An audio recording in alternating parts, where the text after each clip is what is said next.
ইসরায়েলের মধ্যাঞ্চলে ইরানের ক্লাস্টার বা গুচ্ছ বোমাবাহী ক্ষেপণাস্ত্র হামলায় আহত আরও একজনের মৃত্যু হয়েছে। দেশটির স্বাস্থ্য কর্মকর্তারা জানিয়েছেন, সোমবার সকালের ওই হামলায় আহত হওয়ার পর মঙ্গলবার তিনি মারা যান। এর ফলে এই হামলায় নিহতের সংখ্যা বেড়ে দাঁড়ালো 2 জন। চলমান যুদ্ধে ইরান ইতোমধ্যে ইসরায়েলের দিকে বহু ব্যালিস্টিক ক্ষেপণাস্ত্র ছুড়েছে। এর মধ্যে কিছু ক্ষেপণাস্ত্রের ওয়ারহেডে রাখা হয়েছে ক্লাস্টার বা গুচ্ছ বোমা। এই বোমাগুলো আকাশ থেকে ছড়িয়ে পড়ে বিস্তীর্ণ এলাকায়, ফলে একই সঙ্গে অনেক জায়গায় আঘাত হানতে পারে। 10 মার্চ নিহতদের পরিচয় শনাক্ত করা হয়েছে। নিহত 2 জন হলেন রুস্তম গুলমোভ এবং আমিদ মুর্তজো। তাদের দুজনের বয়সী 40-এর কোঠায়। তারা ইসরায়েলের পেতা তিকভাব শহরের বাসিন্দা ছিলেন। ঘটনার সময় তারা ইয়েহুদ শহরের একটি অবকাঠামো নির্মাণ স্থলে কাজ করছিলেন। ঠিক সেই মুহূর্তেই আকাশে ছুটে আসে একটি ব্যালিস্টিক ক্ষেপণাস্ত্র থেকে ছড়িয়ে পড়া গুচ্ছ বোমার একটি এসে ওই এলাকায় আঘাত হানে। উদ্ধারকর্মীরা জানিয়েছেন, হামলার সময় তারা কোনো বোমা আশ্রয়কেন্দ্র বা নিরাপদ জায়গায় ছিলেন না, ফলে বিস্ফোরণের আঘাত সরাসরি তাদের উপর পড়ে। চিকিৎসকেরা ঘটনাস্থলেই একজনের মৃত্যু নিশ্চিত করেন। অপরজনকে আশঙ্কাজনক অবস্থায় হাসপাতালে নেওয়া হয়, কিন্তু চিকিৎসাধীন অবস্থায় শেষ পর্যন্ত তিনিও মারা যান। ইসরায়েলি সেনাবাহিনীর হোম ফ্রন্ট কমান্ডের প্রধান মেজর জেনারেল শাই ক্লাপার জানিয়েছেন, একই নির্মাণ স্থলে থাকা কয়েক ডজন শ্রমিক অল্পের জন্য প্রাণে বেঁচে গেছেন। তারা দ্রুত বোমা আশ্রয়কেন্দ্রে ঢুকে পড়েছিলেন। হামলার সময় ইয়েহুদ শহরের ওই নির্মাণ স্থলে থাকা এক ক্রেন চালক নিজের ভয়ঙ্কর অভিজ্ঞতার কথা জানিয়েছেন। তিনি বলেন, সতর্কতা সংকেত পাওয়ার পর তিনি দ্রুত নিচে নামার চেষ্টা করেন। তবে আগে ক্রেনের লোড বিচ্ছিন্ন করতে হয়, তারপর ক্রেন বন্ধ করে নিচে নামতে হয়। এতে কয়েক মিনিট সময় লেগে যায়। তিনি বলেন, যখন নিচে নামা শুরু করি তখনই সাইরেন বাজতে শুরু করে। আমি কোনো মতে নিচে নেমে আসি এবং প্রাণে বেঁচে যাই। তিনি বলেন, আমি গ্যারেজে নামার ঠিক 10 সেকেন্ড পরে বিকট শব্দে বিস্ফোরণ হয়। আধা মিনিট পর ওপরে উঠে দেখি তারা দুজনেই মেঝেতে পড়ে আছে। কেন তারা আশ্রয়কেন্দ্রে যায়নি তা আমি বুঝতে পারিনি। ইসরায়েলি সামরিক বাহিনীর তথ্য অনুযায়ী ক্লাস্টার ক্ষেপণাস্ত্রের ওয়ারহেড নিচের দিকে নামার সময় খুলে যায়। তখন প্রায় 8 কিলোমিটার এলাকা জুড়ে 24 থেকে 80টি ছোট বোমা ছড়িয়ে পড়ে। প্রতিটি বোমায় প্রায় 2.5 কেজি বিস্ফোরক থাকে। এই ছোট বোমাগুলোর কোনো দিক নির্দেশনা ব্যবস্থা থাকে না। এগুলো মাটিতে পড়ার সঙ্গে সঙ্গেই বিস্ফোরিত হয়। সামরিক কর্মকর্তারা বলছেন, এ ধরনের ক্ষেপণাস্ত্র বড় এলাকায় হুমকি তৈরি করে, যদিও প্রতিটি ছোট বোমার বিস্ফোরণ তুলনামূলক কম শক্তিশালী। অন্যদিকে ইরানের সাধারণ ব্যালিস্টিক ক্ষেপণাস্ত্রের ওয়ারহেডে প্রায় 500 কেজি বিস্ফোরক থাকে, যা ব্যাপক ধ্বংসযজ্ঞ ঘটাতে পারে। ইসরায়েলি বাহিনী জানিয়েছে, শুধু চলমান যুদ্ধেই নয়, 2025 সালের জুনের সংঘর্ষেও ইসরায়েলের দিকে একাধিক গুচ্ছ বোমাবাহী ক্ষেপণাস্ত্র ছুড়েছিল ইরান। এমনকি ইয়েমেনের ইরান সমর্থিত হুথি বিদ্রোহীরাও গত বছর ইসরায়েলের দিকে গুচ্ছ বোমাবাহী ক্ষেপণাস্ত্র নিক্ষেপ করেছিল। তবে সবচেয়ে বড় ভয় অন্য জায়গায়। অনেক সময় এসব ছোট বোমার কিছু অংশ মাটিতে পড়ে বিস্ফোরিত হয় না, ফলে পরে কেউ এগুলোর কাছে গেলেই তা হঠাৎ বিস্ফোরিত হতে পারে।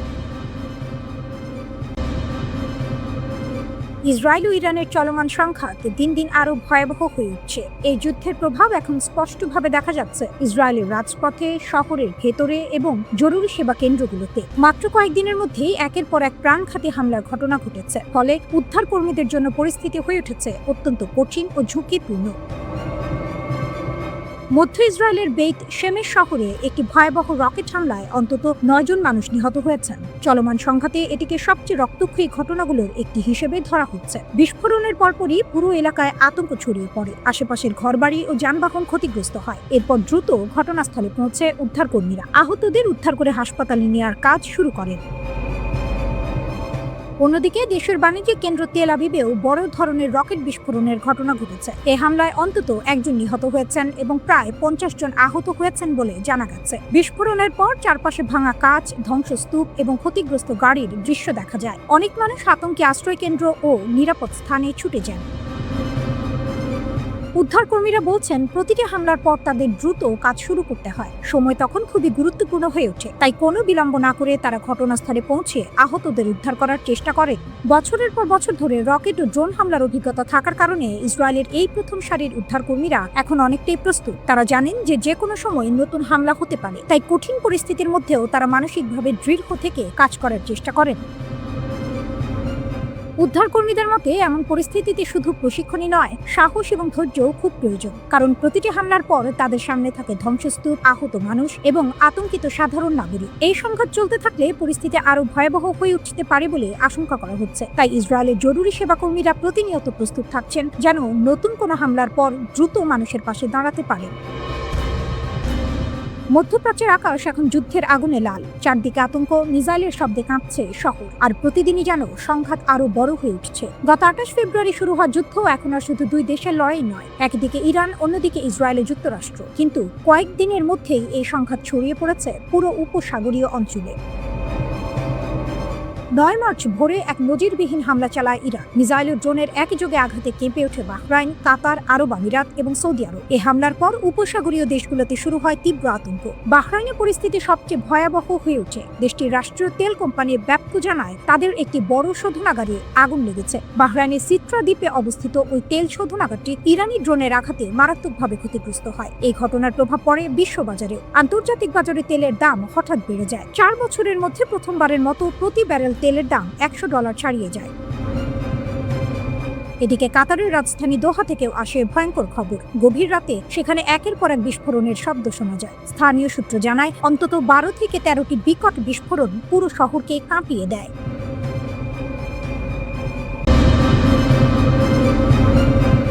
ইরান ইসরায়েলের বিরুদ্ধে তাদের ক্ষেপণাস্ত্র হামলা আরও জোরদার করেছে। অপারেশন ট্রু প্রমিসের আওতায় তারা কাদের, এমাদ এবং খাইবার শেকান ব্যালিস্টিক ক্ষেপণাস্ত্র নিক্ষেপ করেছে, যেগুলোতে ছিল ভারী warhead. Islamic Revolutionary Guard Corps IRGC জানিয়েছে সর্বশেষ হামলার ঢেউয়ে ইসরায়েলের একাধিক স্থাপনাকে লক্ষ্য করে আঘাত করা হয়েছে। একই সঙ্গে তেহরান সতর্ক করে বলেছে তারা এখনও তাদের সবচেয়ে আধুনিক ক্ষেপণাস্ত্র ব্যবস্থা ব্যবহার করেনি। এর অর্থ সামনে আরও বেশি শক্তিশালী ও প্রাণঘাতী হামলা দেখা যেতে পারে।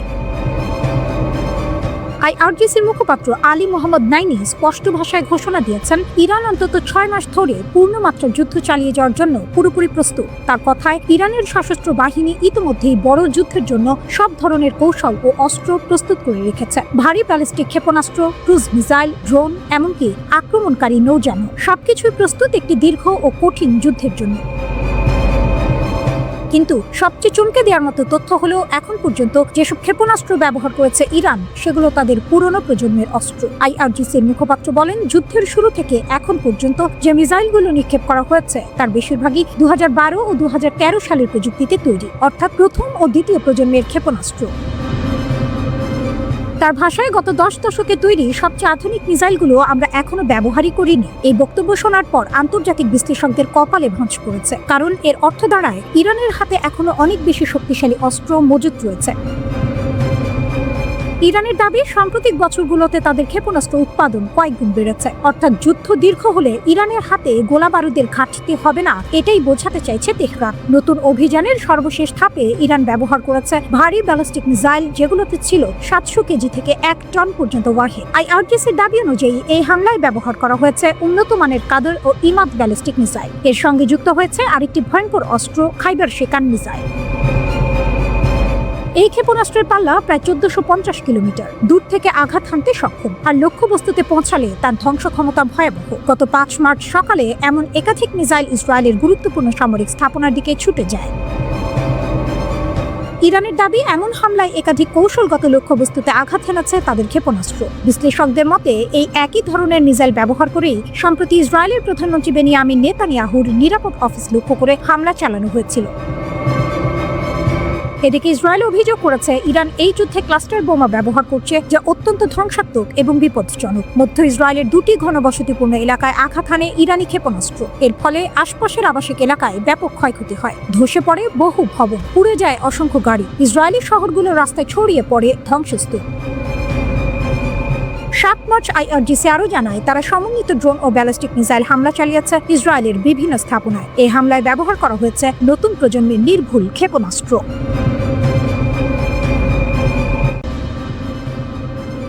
গেম থিওরির বিশেষজ্ঞ অধ্যাপক সুইচিং জিয়াং এর করা এক ভয়াবহ ভবিষ্যৎবাণী, যা ধীরে ধীরে বাস্তবে রূপ নিতে শুরু করেছে। তিনি বলেছেন যুদ্ধে যুক্তরাষ্ট্র ইরানের কাছে হেরে যাবে। অধ্যাপক সুইচিং জিয়াং এর প্রথম ভবিষ্যৎবাণী ছিল ডোনাল্ড ট্রাম্প আবারও যুক্তরাষ্ট্রের নির্বাচনে জয়ী হবেন। পরে দেখা গেছে এই ভবিষ্যৎবাণী সত্যি হয়েছে। তার দ্বিতীয় ভবিষ্যৎবাণী ছিল ট্রাম্প ক্ষমতায় ফিরে আসার পরপরই আমেরিকা ও ইরানের মধ্যে বড় ধরনের যুদ্ধ শুরু হবে। সেটিও বাস্তবে ঘটেছে। তবে তার তৃতীয় ভবিষ্যৎবাণী সবচেয়ে বেশি আলোড়ন সৃষ্টি করেছে। তিনি বলেছিলেন এই যুদ্ধে পৃথিবীর সবচেয়ে শক্তিশালী দেশ আমেরিকা শেষ পর্যন্ত বড় ধরনের পরাজয়ের মুখে পড়বে। কিন্তু কিভাবে একটি সামরিক সুপার পাওয়ার ইরানের মতো দেশের কাছে দুর্বল হয়ে পড়তে পারে? গেম থিওরি ও ভূ রাজনীতি বিশ্লেষণে দক্ষ সুই চিন জিয়াং তার এক সাম্প্রতিক সাক্ষাৎকারে স্পষ্টভাবে বলেছেন, এই যুদ্ধ আমেরিকার পক্ষে জেতা খুব কঠিন। অধ্যাপকের বিশ্লেষণ অনুযায়ী ইরান এই সংঘাতের জন্য অল্প সময় ধরে নয়, বরং প্রায় 2 দশক ধরে প্রস্তুতি নিয়ে আসছে।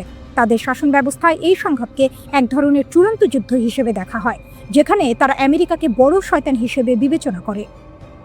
ইরানের মিত্র গোষ্ঠীগুলোর মধ্যে রয়েছে ইয়েমেনের হুথি আন্দোলন, লেবাননের হিজবুল্লাহ, ফিলিস্তিনের হামাস এবং ইরাক ও সিরিয়ার বিভিন্ন শিয়া সশস্ত্র সংগঠন।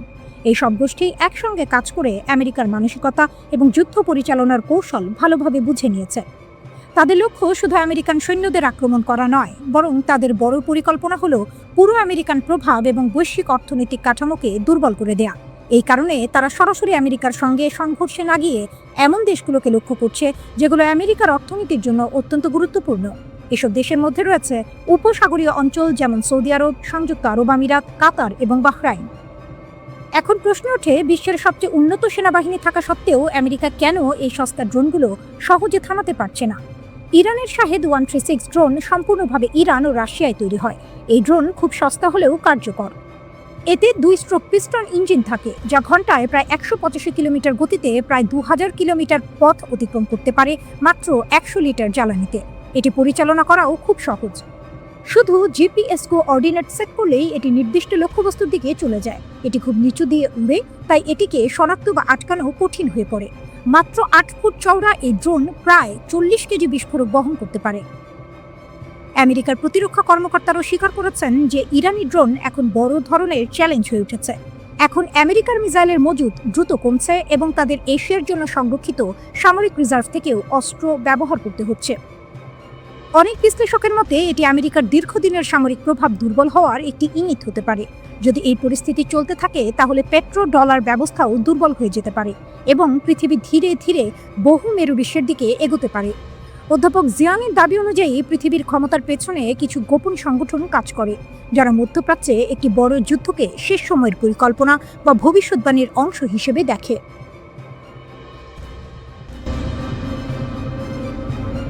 যুদ্ধ থামবে না এত সহজে। দীর্ঘ সংঘাতের জন্য প্রস্তুত ইরান। তেহরান থেকে আসছে কঠোর বার্তা, আর সেই বার্তা শুনে যুক্তরাষ্ট্র ইসরায়েল শঙ্কায়। ইরানের এক শীর্ষ কর্মকর্তা সরাসরি জানিয়ে দিয়েছেন, যুক্তরাষ্ট্রের সঙ্গে দীর্ঘস্থায়ী যুদ্ধের জন্য পুরোপুরি প্রস্তুত তাদের দেশ। শুধু তাই নয়, উপসাগরীয় অঞ্চলে চাপ বাড়িয়ে এমন পরিস্থিতি তৈরি করা হবে যাতে অন্য দেশগুলো নিজেরাই যুক্তরাষ্ট্রকে এই সংঘাত থামাতে বাধ্য করে। ইরানের সর্বোচ্চ নেতার পররাষ্ট্রনীতি বিষয়ক উপদেষ্টা কামাল খারাজি তেহরানে বসে যুক্তরাষ্ট্র ভিত্তিক সংবাদ মাধ্যম CNN-কে দেয়া এক বিশেষ সাক্ষাৎকারে এই মন্তব্য করেছেন। যুদ্ধের 10ম দিনে তার বক্তব্য স্পষ্ট করে দিয়েছে, ইরান এখন আর সহজে পিছু হটার কথা ভাবছে না। খারাজি সোজা ভাষায় বলেছেন, এই মুহূর্তে কূটনৈতিক সমাধানের কোনো সুযোগ তিনি দেখছেন না। তার অভিযোগ, মার্কিন প্রেসিডেন্ট ডোনাল্ড ট্রাম্প প্রতিশ্রুতি রক্ষা করেননি এবং আলোচনার সময়ে ইরানের ওপর হামলা চালানো হয়েছে। তার ভাষায়, আমি কূটনীতির আর কোনো সুযোগ দেখি না, কারণ ট্রাম্প অন্যদের প্রতারিত করেছেন। আমরা যখন আলোচনায় ছিলাম তখনই তারা আমাদের ওপর আঘাত হেনেছে। খারাজি মনে করেন, এই যুদ্ধ শেষ হবে কূটনীতির মাধ্যমে নয়, বরং অর্থনৈতিক চাপে। যুদ্ধ যত দীর্ঘ হবে ততই বাড়বে মূল্যস্ফীতি, জ্বালানি সংকট এবং বৈশ্বিক অর্থনৈতিক চাপ, আর সেই চাপই শেষ পর্যন্ত অন্য দেশগুলোকে হস্তক্ষেপ করতে বাধ্য করবে। তিনি বলেন, এই যুদ্ধ অন্যদের উপরও বিশাল অর্থনৈতিক চাপ তৈরি করছে। মূল্যস্ফীতি বাড়ছে, জ্বালানি সংকট তৈরি হচ্ছে। যুদ্ধ চলতে থাকলে এই চাপ আরো বাড়বে। তখন অন্যদের হস্তক্ষেপ করা ছাড়া কোনো উপায় থাকবে না। তার বক্তব্যের ইঙ্গিত পরিষ্কার, ইরান চায় উপসাগরীয় আরব দেশগুলো সহ বিশ্বের অন্যান্য শক্তি যুক্তরাষ্ট্রের ওপর চাপ সৃষ্টি করুক, যাতে যুদ্ধ বন্ধ করতে ওয়াশিংটন বাধ্য হয়। এদিকে যুদ্ধ শুরু হওয়ার পর থেকেই মধ্যপ্রাচ্যের বিভিন্ন জায়গায় একের পর এক হামলা চালিয়েছে ইরান। তেহরানের দাবি, তারা মূলত উপসাগরীয় অঞ্চলে মার্কিন স্বার্থ সংশ্লিষ্ট সামরিক স্থাপনাগুলোকে লক্ষ্যবস্তু করেছে। এই হামলার প্রভাব এখন বিশ্ব জুড়েই অনুভূত হচ্ছে। বিশেষ করে জ্বালানি বাজারে দেখা দিয়েছে বড় ধরনের অস্থিরতা। যুদ্ধের কারণে বিশ্বের অন্যতম গুরুত্বপূর্ণ সমুদ্রপথ হরমুজ প্রণালী দিয়ে নৌ চলাচল প্রায় বন্ধ হয়ে গেছে। এর ফলে সোমবার আন্তর্জাতিক বাজারে অপরিশোধিত তেলের দাম ব্যারেল প্রতি $100 ছাড়িয়ে গেছে। যুদ্ধের সামরিক দিক থেকেও নতুন তথ্য সামনে এসেছে। ইরানের রিভলিউশনারি গার্ড কোর বা IRGC-র এক মুখপাত্র জানিয়েছেন, এই সংঘাতে তেহরান এখন পর্যন্ত তাদের মোট সামরিক সক্ষমতার প্রায় 60% ব্যবহার করেছে। এর অর্থ হলো ইরানের হাতে এখনো বিশাল সামরিক শক্তি মজুত রয়েছে। এদিকে ইরানের নেতৃত্বেও এসেছে বড় পরিবর্তন। যুক্তরাষ্ট্র ও ইসরায়েলের হামলায় নিহত আয়াতুল্লাহ আলী খামেনির দ্বিতীয় পুত্র মোজতবা খামেনি এখন দেশের নতুন সর্বোচ্চ নেতা হিসেবে নির্বাচিত হয়েছেন।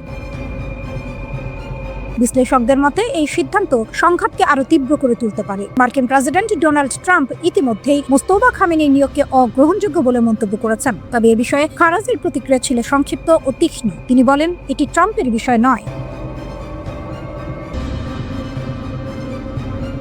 ইরান যুদ্ধের বড় ধাক্কা পড়ছে যুক্তরাষ্ট্রের রাজনীতি ও অর্থনীতিতেও। একদিকে ইরান, অন্যদিকে যুক্তরাষ্ট্র ও ইসরায়েল। ফেব্রুয়ারির শেষ দিকে শুরু হওয়া এই সংঘাত এখন আমেরিকার জন্য বড় অর্থনৈতিক চাপ হয়ে দাঁড়িয়েছে। ওয়াশিংটন এখনো এই যুদ্ধের আনুষ্ঠানিক ব্যয়ের হিসাব প্রকাশ করেনি। তবে কংগ্রেসের বিভিন্ন সূত্র এবং সংবাদ মাধ্যমের প্রতিবেদনে বলা হচ্ছে, এই যুদ্ধের খরচ দ্রুতই আকাশচুম্বী হয়ে উঠছে।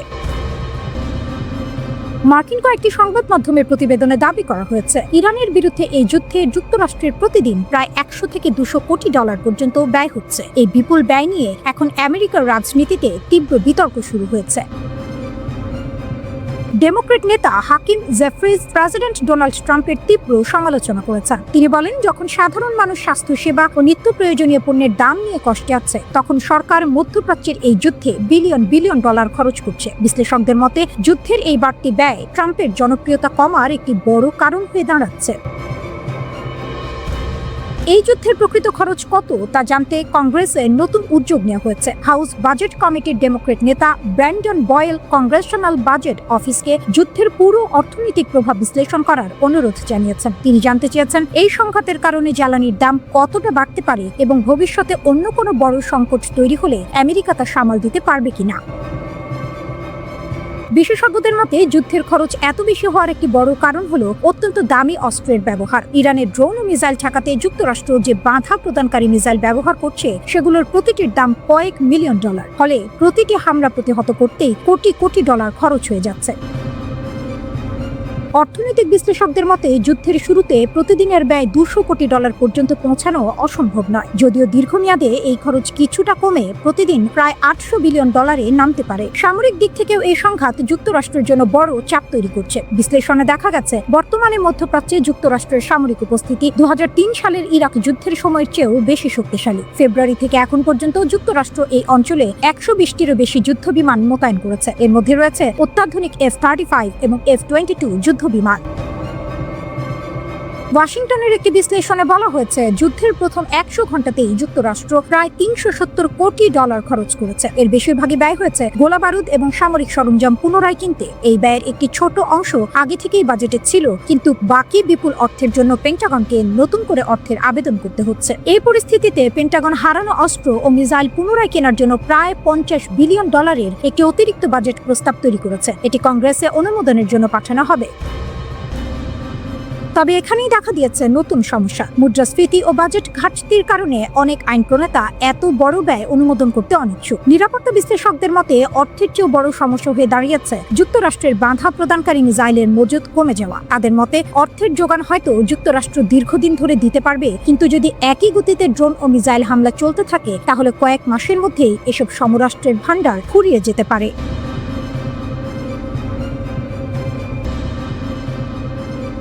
চীনের চালে চাপে পড়ে যাচ্ছে যুক্তরাষ্ট্র। মধ্যপ্রাচ্যে ভূ রাজনৈতিক উত্তেজনা প্রতিনিয়ত তীব্র হচ্ছে, কিন্তু এবার পরিস্থিতি বদলে দিয়েছে চীনের একটি বিশাল ভাসমান জাহাজ লিয়া ওয়াং-ওয়ান।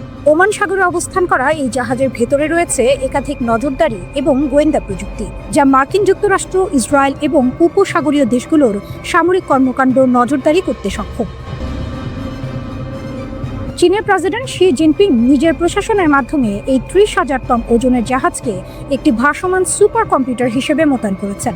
লিয়া ওয়াং-ওয়ান এর সেন্সর বাবল প্রায় 6000 কিলোমিটার বিস্তৃত, যার মাধ্যমে এটি পুরো মধ্যপ্রাচ্যকে চোখের মতো নজর রাখতে পারে। এক নজরে জানানো যায়, এটি একসাথে 1200টি মিসাইল এবং বিমান লক্ষ্যবস্তু ট্র্যাক করতে সক্ষম। এই জাহাজটি চীনের পরবর্তী প্রজন্মের গোয়েন্দা এবং মহাকাশ ট্র্যাকিং প্রযুক্তি সম্বলিত।